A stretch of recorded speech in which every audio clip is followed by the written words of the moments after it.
할렐루야. 여러분, 신앙생활 하면서 가장 은혜가 될 때가 언제입니까?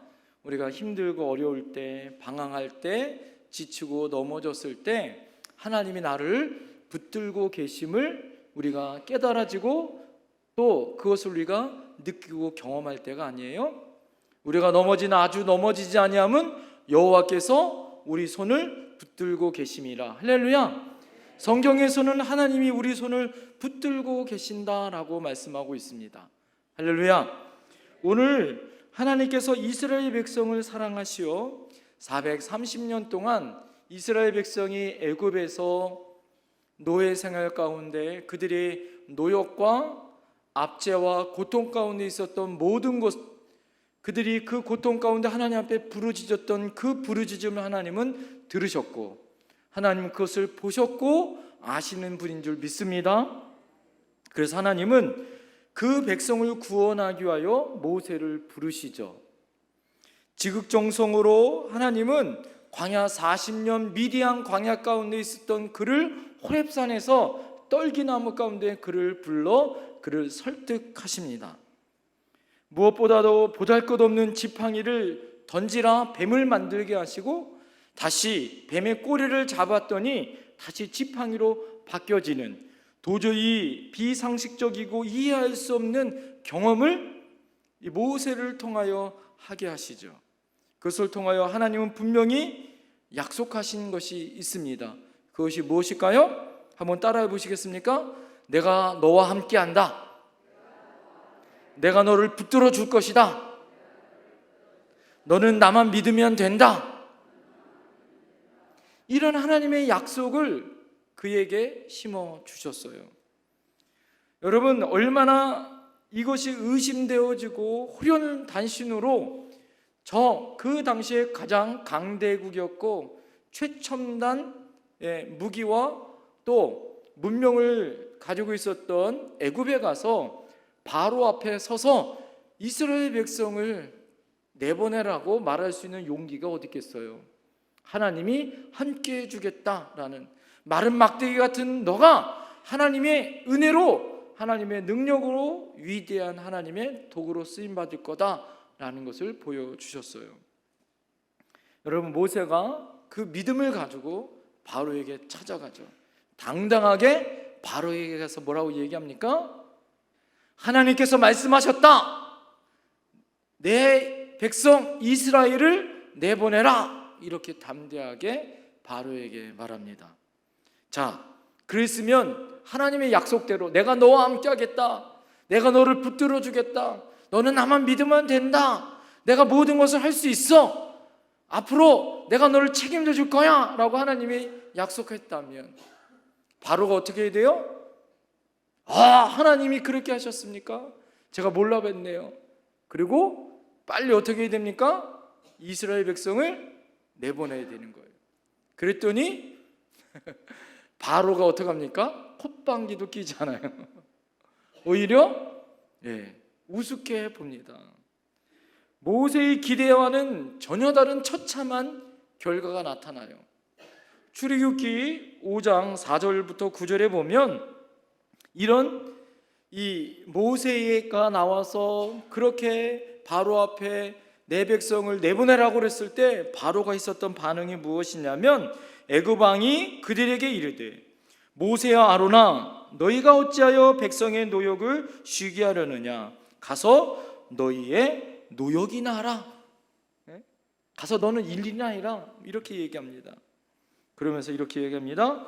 바로가 또 이르되 이제 이 땅의 백성이 많아졌거늘 너희가 그들의 노역을 쉬게 하는도다.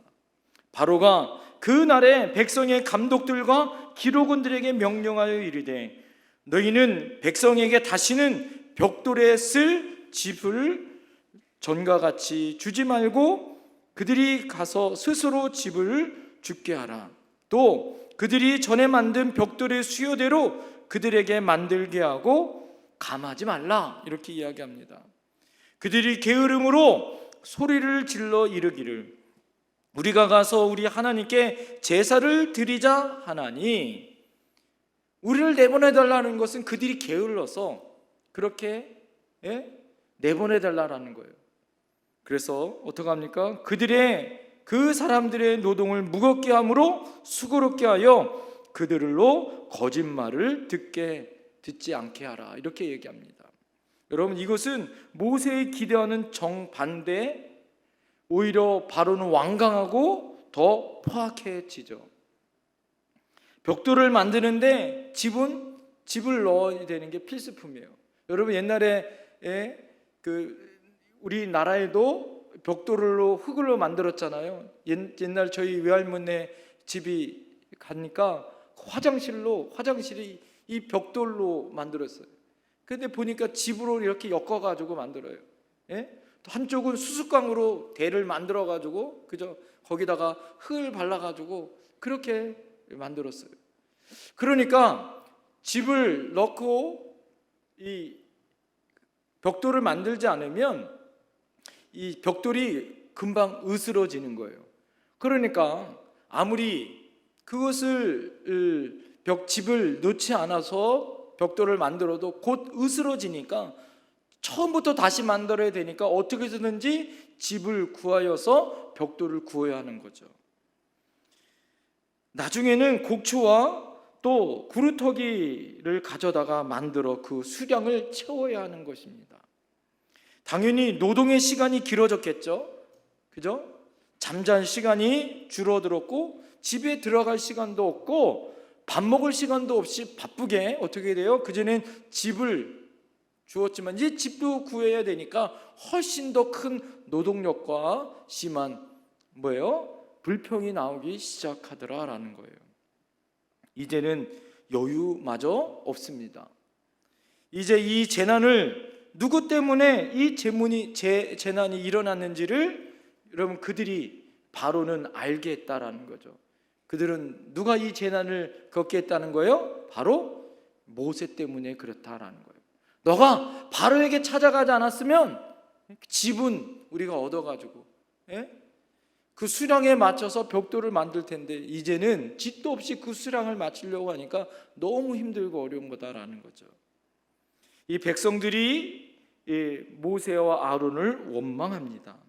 자, 오늘 여러분 21절을 먼저 보세요.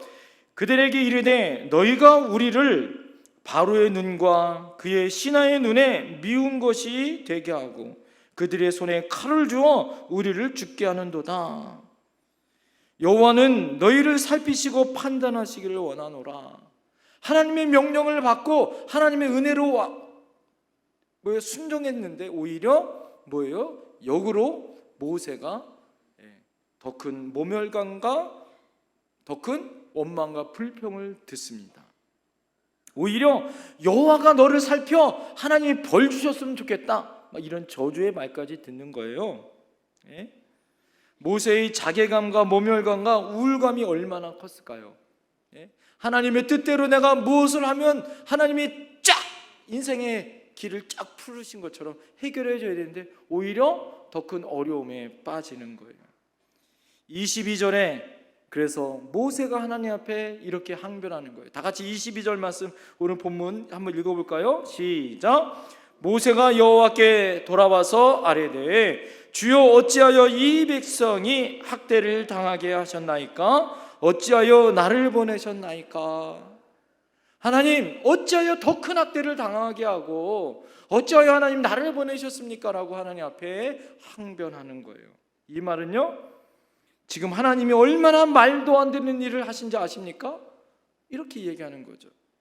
책임지지 못할 일을 하나님 왜 나에게 시키셨어요? 이 백성이 더 고생하지 않습니까? 오히려 나에게 더 큰 저주로 말하고 있습니다. 이렇게 이야기해요. 제가 말씀을 준비하면서 왜 모세가 이런 하나님 앞에 항변을 했을까 생각해 봤어요. 그랬더니 하나님 주신 지혜가 무엇이냐면 따라합니다. 하나님보다 바로가 더 크게 보였다. 하나님보다 바로가 더 크게 보이는 거예요. 하나님이 훨씬 더 크고 위대하신 전지전능하신 하나님인데 바로의 지금 억압한 그의 말과 그의 엄포가 더 두려움으로 다가왔다라는 거죠. 만약 하나님이 더 크게 보였다면 오히려 바로의 말을 들었을 때 모세는 우습게 여기지 않았을까요? 그죠? 자신을 작게 보는 모세에게 하나님이 뭐라고 얘기합니까? 오늘 여러분 본문 6장 1절 다시 한번 읽겠습니다. 6장 1절 하나님이 뭐라고 하세요? 다 같이 읽겠습니다. 시작. 여호와께서 모세에게 이르시되 이제 내가 바로에게 하는 일을 내가 보리라.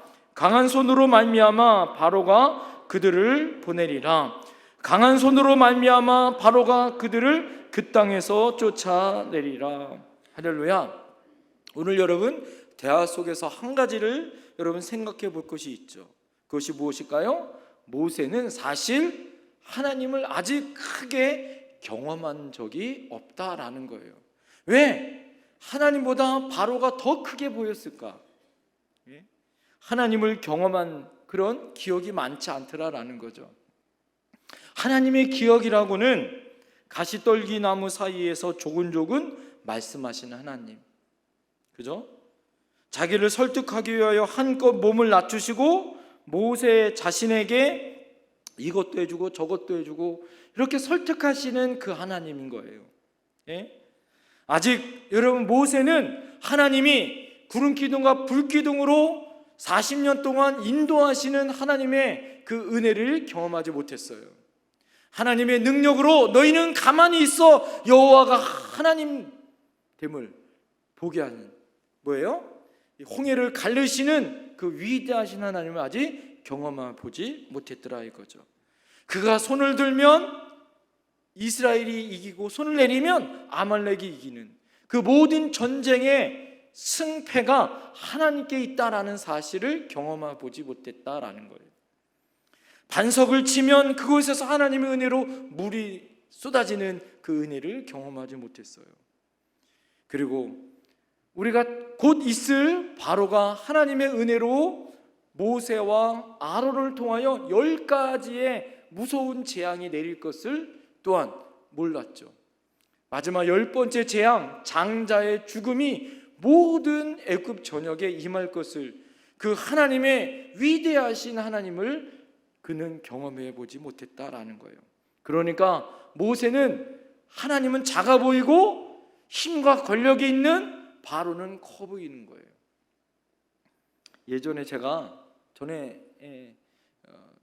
동두천에 교회 있을 때 아주 털털하고 굳은 일을 마다하지 않는 성도님이 있었습니다.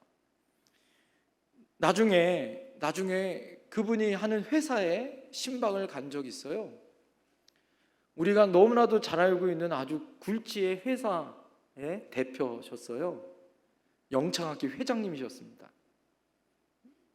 영창학교 회장님이 이제 저희 교회의 장로님이셨는데 그 장로님하고 그전에는 막 스스럼 없이 막 말도 하고 농담도 하고 막 즐겁게 이렇게 보냈는데 그분 회사를 딱 가보니까 야 이거는 뭐 여러분 회장님이 회사에 뜨면 어떻게 되는지 아세요? 난리가 나요. 그냥 막 임직원들이 막 옆에 쫓아온 목사님들은 얼마나 그냥 폼으로 그냥 섬겨주시는지. 그러고 난 다음에 제가 그 회사를 갔다 오고 난 다음에 그분을 다시 본 거예요. 그 장로님을 다시 본 겁니다. 그러면서 한동안은 그전에는 막 농담도 하고 막 이렇게 스스럼 없이 막 보냈는데 그 회사를 제가 다녀오고 난 다음에 한동안 제가 말을 섞으면 안 되겠다. 그래서 한동안은 약간 좀 이렇게 좀 거리를 둔 적이 있습니다. 왜 그럴까요? 그분 앞에 오면 괜히 긴장이 되는 거 있잖아요. 편하지 않는 거예요. 그래서 시간이 좀 걸렸던 적이 있습니다. 여러분 왜 그럴까요? 마찬가지예요. 지금 모세가 하나님 앞에 불평불만하고 있잖아요. 왜 그럴까요? 하나님을 잘 몰라서 그런 거예요. 그 하나님이 얼마나 위대하시고 얼마나 전지전능하신지를 이 모세가 경험해 보지 못한 거예요. 그러니까 어떻습니까? 하나님보다 바로가 더 무서워 보이는 거죠. 바로의 말이 더 위대해 보이는 거예요. 자기에게 더 큰 영향력을 미치는 겁니다. 여러분, 이 능력이 얼마나 여러분 큰지 그 두려움 가운데 하나님 앞에 나가 원망 불평하더라라는 거죠. 여러분, 우리도 마찬가지예요. 우리가 아직 하나님의 강한 손을 경험하지 못한 사람들은요, 뭐예요? 세상의 말, 세상의 지시, 세상의 환란, 태풍, 세상의 것이 훨씬 더 우리에게 두려움으로 다가와요. 그 조그만 일에도 우리가 낭망하고 실망하고 넘어져요. 그리고 작은 일에도 우리가 원망하고 불평합니다. 하나님은 여러분 우리에게 말씀하세요. 뭐라고 말씀하십니까? 오늘 6장 1절에 내가 강한 손으로 보여주겠다는 거예요. 할렐루야! 하나님은 우리를 강한 손으로 붙들어 주실 줄 믿습니다. 나의 능력과 나의 영광을 하나님은 보여주겠다는 거예요. 할렐루야! 하나님이 하시면 되는 줄 믿습니다. 오늘 찬양에 내가 너무 은혜를 받았어요. 왜 그러냐면 오늘 찬양이 오늘 말씀하고 너무 똑같아요. 하나님을 만나면 끝나는 거예요. 할렐루야! 하나님이 우리와 함께하면, 하나님의 손에 우리를 붙잡아 주시면, 하나님이 우리를 붙잡아 주신 그 손이 우리를 능하게 하시고 감당치 못할 은혜와 축복을 주실 줄 믿습니다. 자, 그러면 나를 붙잡아 주신 하나님의 손은 어떤 손인가? 첫 번째 한번 따라해 보시겠어요? 하나님의 손은 강한 손입니다. 하나님의 손은 어떤 손이라고요? 강한 손이라고요. 강한 손의 특징이 뭘까 생각해 보니까 두 가지가 떠오르더라고요. 하나는 탁월함이라는 거예요. 여러분, 강한 손이란 말의 표현 중에 하나는 여러분 일단 두드러지고 탁월함이 있다라는 거예요. 여러분, 강하다라는 말 안에는요 뭐예요? 모든 사람들보다 재산이 많거나 성품이 좋거나 체격이 좋거나 얼굴이 잘생기거나 그 모든 사람들보다 통칭해서 뛰어나다, 탁월하다라는 거예요. 예? 그래서 대부분 그런 사람들은 인기가 있죠. 탁월함이 있기 때문에. 그래서 그 사람들은 리더가 되거나 리더의 자질을 가지고 있는 사람들이다라는 거예요. 이것이 첫 번째 탁월함이 있고요. 두 번째 특징은 뭐냐면 여유가 있다라는 거예요. 강한 사람들은요 여유가 있습니다. 예? 강하지 못한 사람이 어떻게 해요? 조급해요. 우리가 뭐 여러분 드라마나 영화나 잘 보면 여러분 대결을 할 때 어떻습니까? 앞에서 막 쫓아쫓아 간 사람들은 어떻게 해요? 제일 먼저 죽어요. 왜 죽어요? 가진 게 없고 능력이 없으니까 여유가 없어요. 그러니까 막 성급하고 막 그러다가 끝나는 거죠. 우리가 잘 알듯이 가진 것이 많으면요 여유가 있습니다. 그런데요 우리가 또 하나를 아는 것은 뭐예요? 가진 것이 많다고 다 여유가 있느냐? 또 그렇지도 않아요. 그렇죠? 가진 것이 많아서 오히려 인색한 사람도 많습니다. 여러분 돈이 많은 사람이 밥 잘 사줄까요? 전혀 그러지는 않은 것 같아요. 많은 경우에 보면 가진 것이 없어도 내가 하나님의 은혜 안에 사는 사람들이요 어떻게 해요? 베풀고 나누고 인생을 아름답게 산다라는 거예요. 제가 참 좋아하는 헐리우드 흑인 배우 중에 한 사람이 덴젤 워싱턴이라는 사람이 있습니다. 이 사람은 미국 배우 중에 참 존경받는 배우이고요. 많은 사람들의 모범을 보이기도 하고 아주 독실한 크리스찬으로 유명합니다. 이 사람이 특별히 보이지 않는 곳에서 많은 사람들을 돕고 또 그런 헌신을 많이 한다고 합니다. 이 덴젤 워싱턴이 특별히 그 일화 중에 여러 일화 중에 하나가 있는데 그것이 무엇이냐면 여러분 이 블랙팬서라는 영화 보셨죠? 블랙팬서라는 이 영화가 있습니다. 거기에 나와 있는 주인공 이름이 체드윅 보스만이라는 사람이에요. 체드윅 보스만이라는 사람이 이 가난했습니다. 이 가난해서 배우의 꿈을 꾸어서 근데 이분이 이제 얼마 전에 돌아가셨거든요. 근데 이분이 그렇게 배우의 꿈을 이룰 수 있었던 것은 이 덴젤 워싱턴의 도움이 있었다라는 거예요. 그것 중에 하나가 무엇이냐면 이 배우의 꿈을 꾸기 위해서 여름에 이 프로그램 중에 하나가, 그 학교 다닐 때 여름의 프로그램 중에 하나가 연기자들을 위한 아주 좋은 프로그램이 있었다고 그래요.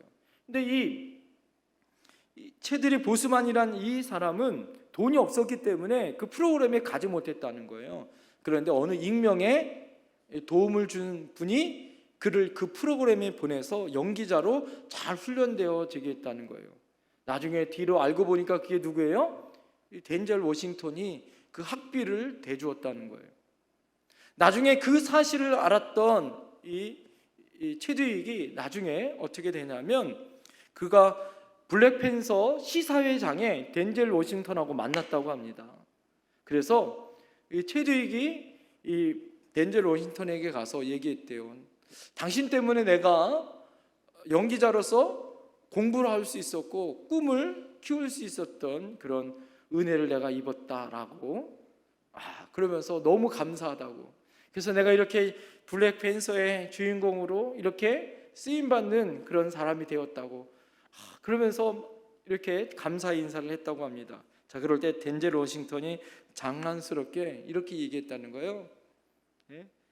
그게 내가 여기 와 있는 이유라고.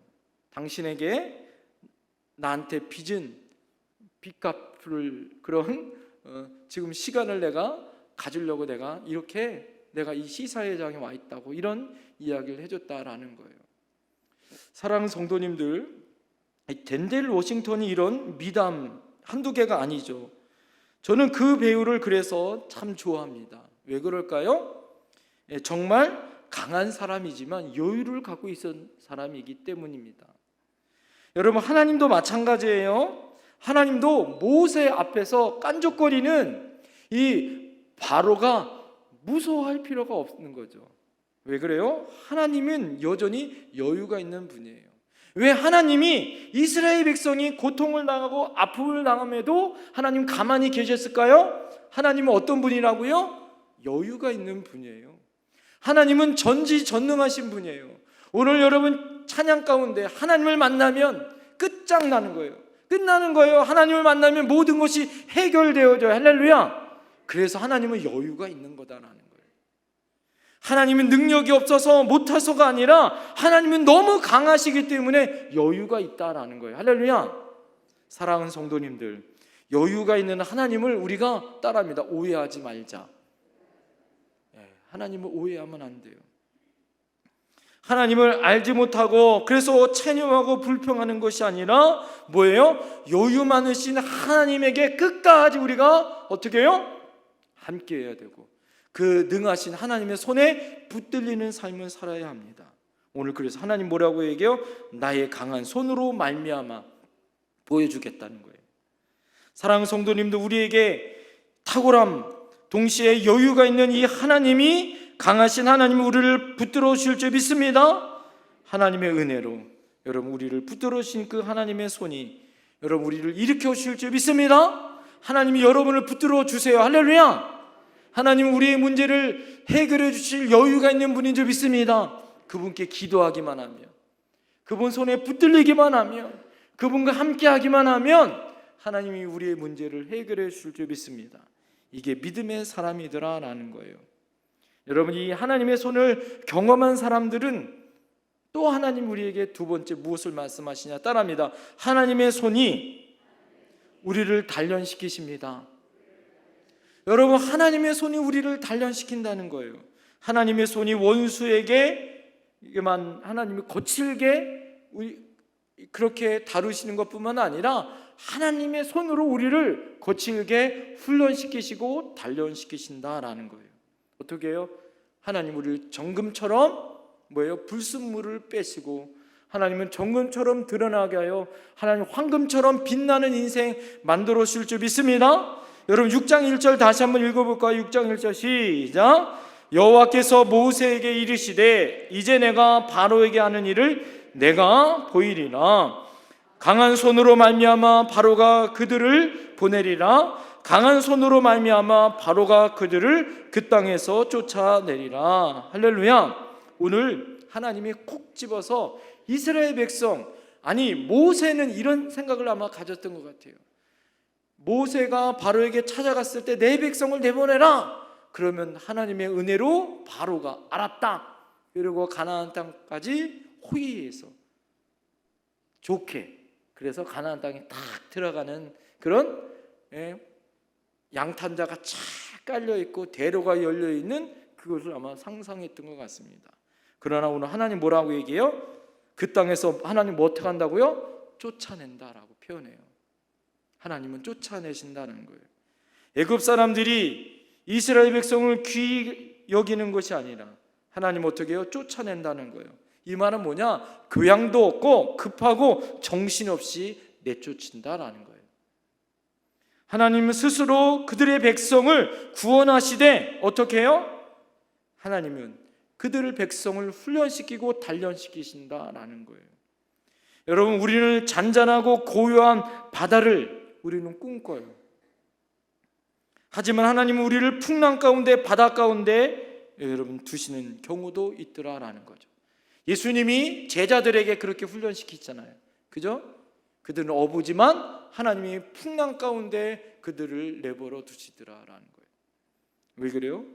오늘 하나님은 우리 여유를 즐기시는, 여러분 우리가 여유를 즐길 수 있는 유람선을 타는 백성으로 하나님은 이 땅에 살기를 원하시는 것이 아니에요.